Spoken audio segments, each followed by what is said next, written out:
His opponent is Andrew McLaughlin. Andrew is playing Affinity, which, all things honest, Ryan, I think Ozzy stands a great chance in this matchup. Scred and Lightning Bolt are excellent here. Anger of the Gods, Ratchet Bomb, 2 of both of those in the main deck. And last weekend, Ozzy did it with 4 Draconic Roar. This weekend, he's packing 4 main deck Abrade. All right, so it's sad to see the Draconic Roar go, but Abrade is a significantly better Magic card, especially in a matchup where all your opponent's cards are artifacts. I suppose Abrade's fine. Yeah, mighty fine here. Starting on 2 snow-covered mountains for Ozzy. He is playing 2 Scrying Sheets in his deck, so it is relevant that they are snow-covered. Yeah, when Scrying Sheets is not also a mountain under the Blood Moon, you can draw some extra cards. Well, turn 2 Steel Overs here from Andrew McLaughlin will get met by Anger of the Gods. Ozzy was on the play on a mulligan to 6, but that should undo the mulligan as he scores a 2-for-1. Yes. You really need your Steel Overseer to survive in games like this. See if Andrew's able to mount some additional pressure. Going from 0 is real tough, though. Well, he'll try for another Steel Overseer and bring a Signal Pest along with it. So recreates the board that was swept away. Ozzy looks like he has a Blood Moon, 4th Mountain, Cavern of Souls. There is a Thundermaw Hellkite up at 5 mana. That's not going to do too much. He's going to go ahead and Blood Moon out his opponent. It's not at its finest in the matchup, but turning off Inkmoth Nexus and Blinkmoth Nexus is certainly worth a card. Right. So what are we looking at that it cuts off? It cuts off the creature lands. Outside of that, he doesn't actually have... he has 2 Master of Ethereum that might be stranded. Yep, they can be difficult to cast. This build is a 3 Galvanic Blast build, obviously. The red mana not an issue here. So, Etched Champion is cast by Andrew, and an activation of Steel Overseer means he will swing on in for 1. I've noticed it's going to be hard for Ozzy to get rid of that Etched Champion. Even through a Blood Moon, Darksteel Citadel counts as an artifact here. Right, and he has drawn a redundant copy of Blood Moon. That one's quite poor here. He can try to race, and that's what he'll do, though. Thundermaw Hellkite is the play. It swings in for 5, and Andrew goes to 15. Currently, Andrew doesn't have any blockers for the Hellkite. The Signal Pest only is a kind of a flying attacker. It does not have reach as a blocker.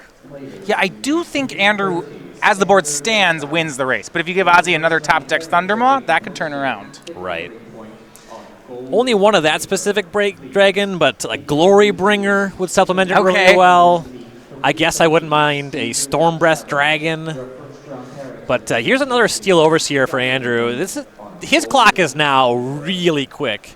Yeah. Activation from the first one. So the Pest is a 2. The Champion is a 4+1. So this is 7 here. And I believe this is going to be lethal in the following turn. It's a big hit.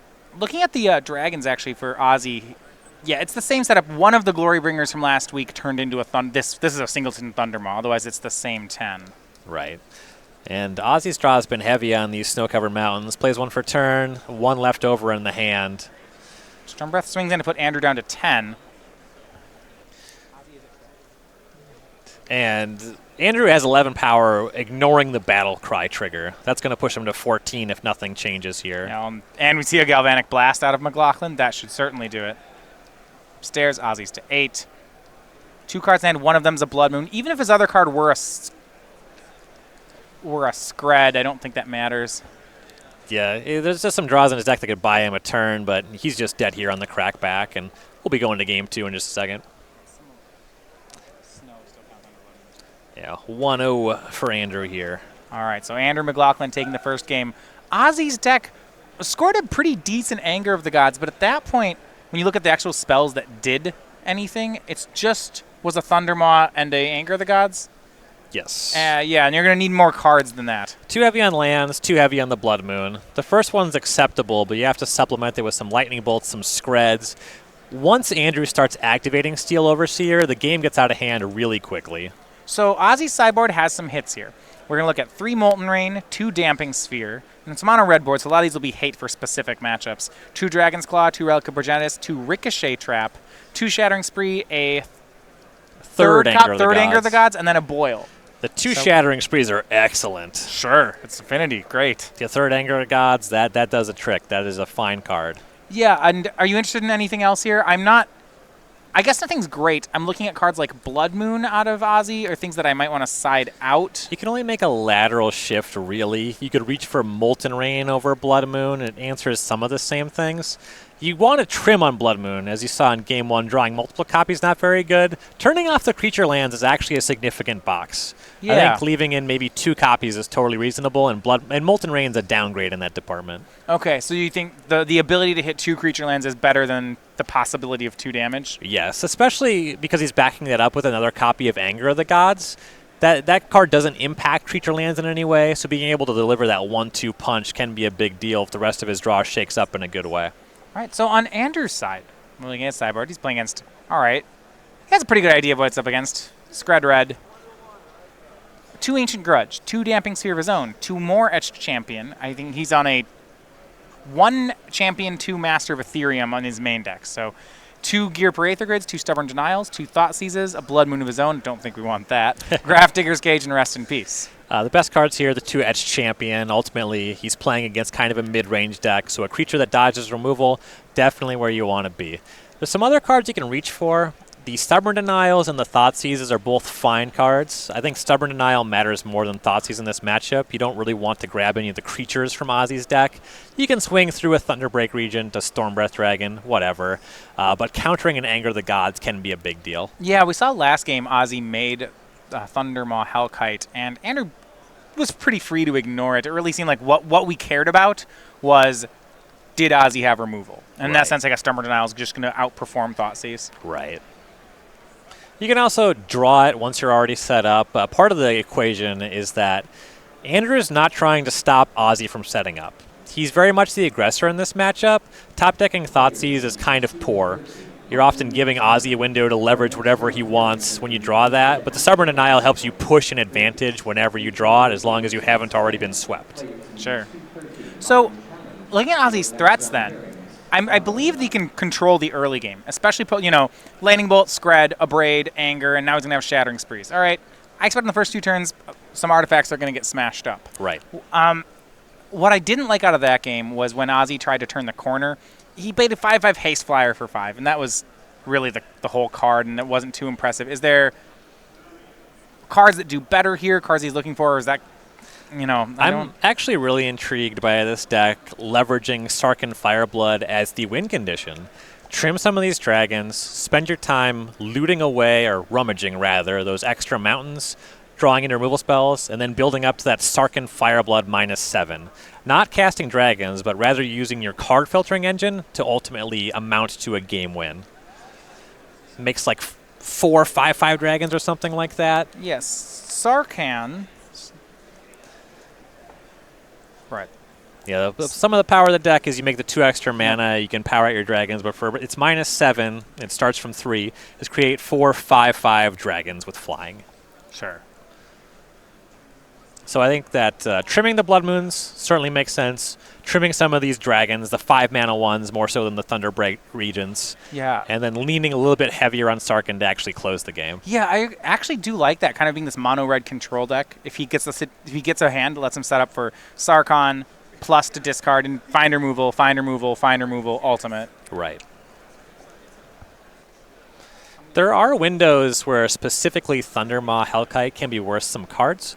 If McLaughlin has not added any additional toughness to some Vault Scourges, you're kind of Flame Tongue Cavoing down the Scourge.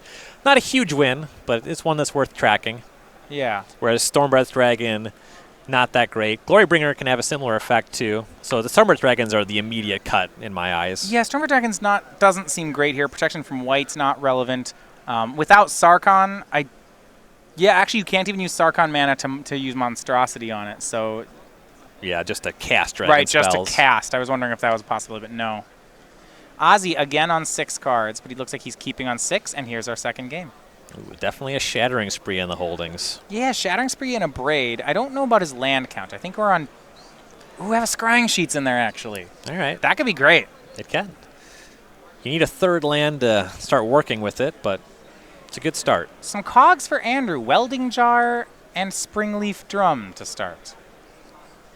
Welding Jar green lights you if you have that turn 2 Steel Overseer. It makes it a harder task for Ozzy to deal with that, and you can start on tapping and activating. What I do like is, you see Andrew making a Memnite. Ozzy has an Abrade here, and he can set up for something like end step, Abrade away the Welding Jar, untap, Shattering Spree, everything.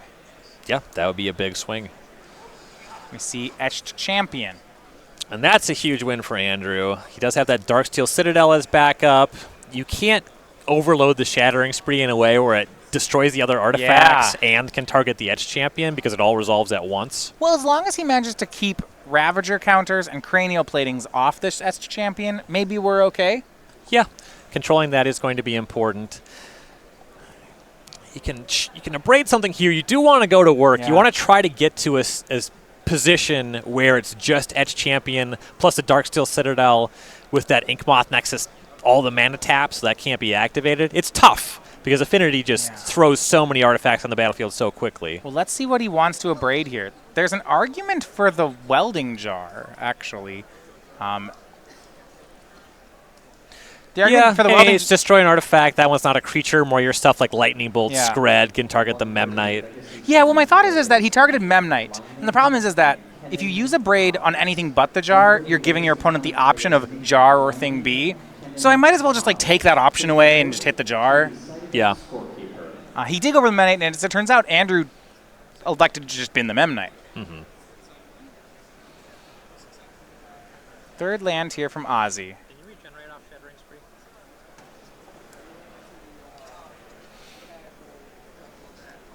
Yeah, he still has that scrying sheet, so he'll at least be making his fourth land. Looks like he's calling a judge here.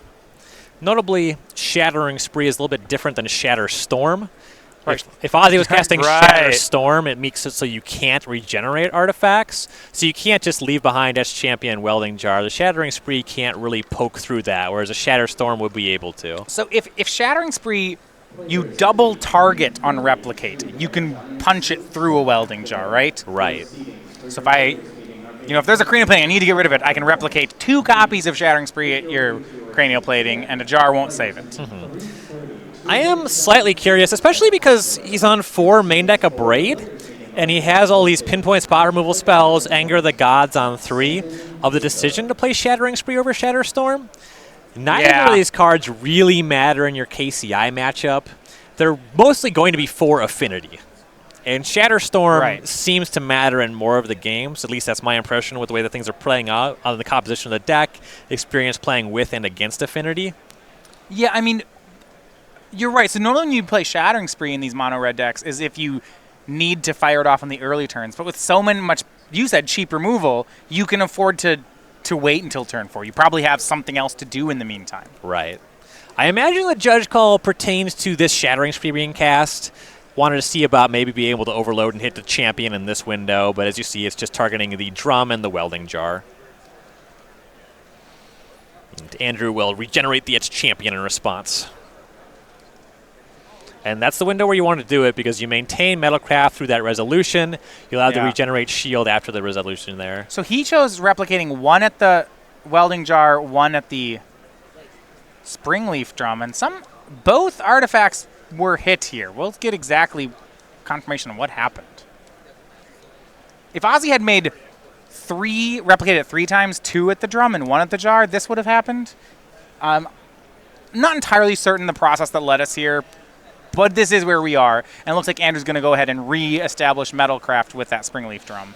Yep. Gets to get Metalcraft online. Still has that Inkmoth Nexus on reserve, so he was representing that at the beginning of the turn anyway. And here's Arcbound Ravager. Swing in for 2. And now you have to be worried on Ozzy's side. You don't want Ravager counters getting stuck onto that Etched Champion. Yeah.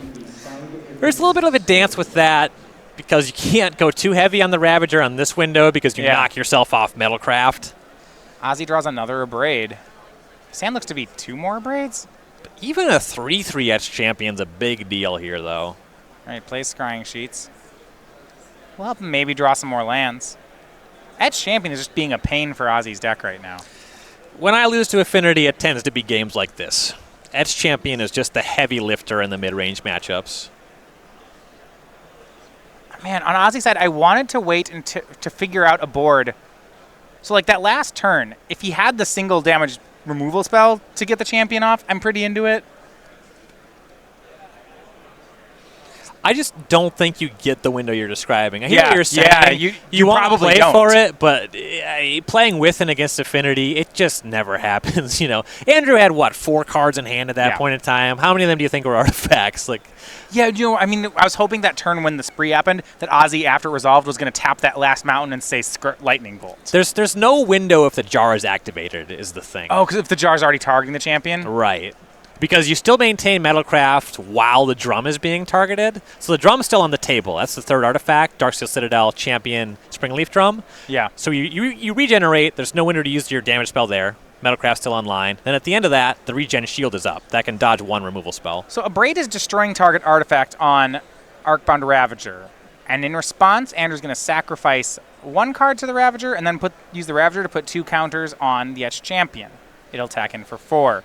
There's still that Citadel and the ability to activate Inkmoth. You're right. It's just you can't turn it off. It feels so close on the other side, right? Yeah. There's just 3 artifacts, but it's like, oh no, I have to destroy a thing and destroy the Inkmoth Nexus before I can target that champion. Well, here's Stormbreath Dragon. Ozzy can try to race back. It's not going to win the race as it is. It's just trading damage currently with the Etched Champion. Right. 2 more lands and he can monstrify it, but that's just +3. There's not going to be cards in Andrew's hand, maybe 1. Yeah, it's unlikely that he'll get extra damage off that. But Andrew's at 16. We'll go back over to his side. He's attacking, looks like, for 5 per turn right now with that Battle Cry. Yep. And there's Blinkmoth Nexus. That actually could add additional damage. Yeah, currently he's only able to attack with the Inkmoth Nexus. It's worth looking at getting that poison damage just in case things go horribly awry for whatever reason. You want to make sure you maintain some mana to activate your creature lands in response to artifact destruction spells. Right. Yeah, make sure that champion doesn't go anywhere. I don't mind this attack for 2 poison. I would be wary, and I like that Andrew did not use the Blinkmoth to pump this. Right. That poison damage is not what the game is about. Maintaining Metalcraft, protecting your Etched Champion is very much what the game is. So Ozzy drops to 9 into 2 poison. We go back to his turn. He's gotten some removal in his hand. Now we're going to look at that Scrying Sheets. And Ozzy can try to draw more lands with that. Yeah, it's really just going to be the snow-covered mountains and the second Scrying Sheets it can find. No Cold Steel Hearts in this build. Yeah. Well, there's a snow dragon, right? Yeah. Yeah, I know, right? I have the art. I have the art. It costs 7. It's bad. Rhyme Scale Dragon? There we go. Yeah. Because there's the owl, the blue one. Rhyme Feather Owl. That one I know. Yes. Nice. Nailed it. Nailed it. He doesn't play that. No. Here's Anger of the Gods from Ozzy. And Stubborn Denial. Sure. He has a ferocious. He's got the Etched Champion. That's 4, and protecting the Signal Pest. That keeps the pressure up. That means he has a 2-turn clock here, though the Blinkmoth also providing that. Maintaining that artifact is a big deal, though. If he can defend this Etched Champion, he will win the game. And actually, this is a big deal because the Stormbreath Dragon's on blocks. The Etched Champion's getting across for 4 regardless. It's going to be 5 with the Battle Cry, but you don't have to throw away the Pest. Not until the last turn. Right. And now you have the Pest and the Blinkmoth Nexus providing that additional point of damage. Well, how about Master of Ethereum? Yeah, that's another additional point of good damage. Here. Yeah. Swing for 5. Ozzy will go to 4. You went back to the difference between Shattering Spree and Shatter Storm in this deck, and that's a deck-building decision as Ozzy's going to pick him up here. He's got 2 lands. Yeah. Looking ahead, this game, I'd want to revisit that decision out of the board. If you switch up that Shattering Spree for a Shatter Storm, I think Ozzy can get the W in that one. Right. It takes you 1 more turn, but you saw the way the game played out. Your dragons aren't hitting harder